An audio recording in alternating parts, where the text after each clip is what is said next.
सज्जनों, मैं सद्गुरु श्री रीतेश्वर जी महाराज का बहुत सम्मान करता हूँ, परंतु मैं उनके इस बयान से बिल्कुल भी सहमत नहीं हूँ कि रात को वेद के मंत्र नहीं पढ़ने चाहिए, जबकि वेद के बहुत सारे मंत्र और ऐसे सूक्त हैं जो रात्रि में पढ़ने के निर्देश करते हैं।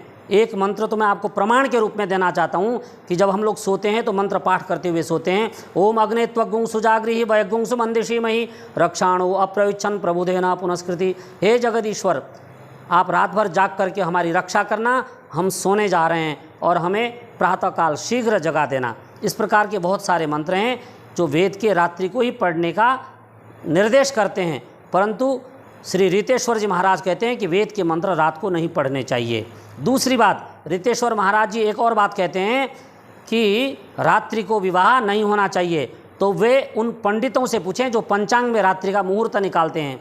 और दूसरी बात, जो ये कहते हैं कि मुग़लों के आने के कारण रात को शादियां होने लगी, परंतु विवाह संस्कार में ध्रुव दर्शन, अरुंधति दर्शन है, और जो देश मुग़लों से आज़ाद थे जैसे नेपाल आदि देश, वहाँ पर भी रात्रि में शादियां होती हैं। तो इस प्रकार बहुत सारे प्रश्न हैं। मैं विवाह रात और दिन के पक्ष में निर्णय नहीं दे रहा हूं, परंतु सिर्फ इतना कहना चाहता हूं कि जो वेद के मंत्र रीतेश्वर जी महाराज कहते हैं रात को नहीं पढ़ना चाहिए, मेरा तर्क यह है कि रात को वेद के मंत्र पढ़ना चाहिए, पढ़ सकते हैं, इसमें कोई भी शास्त्र का निषेध नहीं है। शास्त्र कहता है सूर्यास्त के बाद वेद के मंत्र पढ़े नहीं जा सकते। तुम राक्षसों की तरह अर्धरात्रि में विवाह कर रहे हो। अरे वो काल कुछ और था जब मुगल तुम्हारे यहां थे।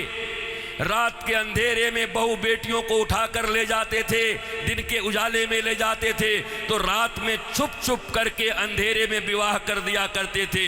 अब कौन मुगल और कौन अंग्रेज तुम्हारे पीछे पड़ा है? क्यों नहीं तुम सूर्यास्त के पहले विवाह करते हो, अभिजित मुहूर्त में करते हो? वेद तो वही कहता है।